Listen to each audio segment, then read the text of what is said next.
Assalamu alaikum wa rahmatullahi wa barakatuh. I'm Muhammad Jahid Hassan.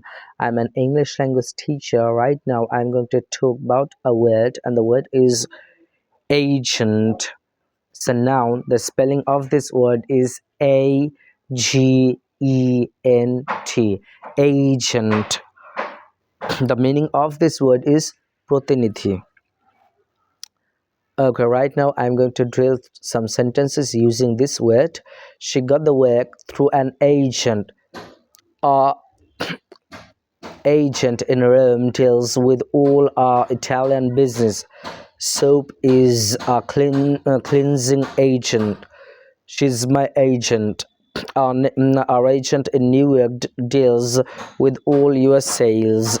The charity has been an agent for social change. The company has developed sales through local agents in key markets. So right now I'm going to drill two sentences from here. Soap is a cleansing agent. Soap is a cleansing agent.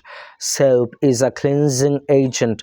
Soap is a cleansing agent. Soap is a cleansing agent.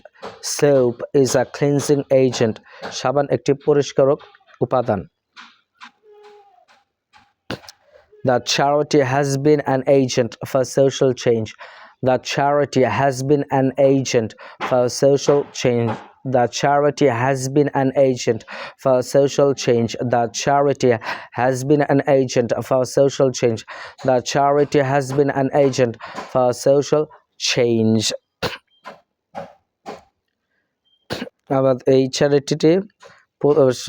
Charity প্রতিষ্ঠানটি সমাজ পরিবর্তন করার একটি agent হিসেবে কাজ করছে। Thank you very much.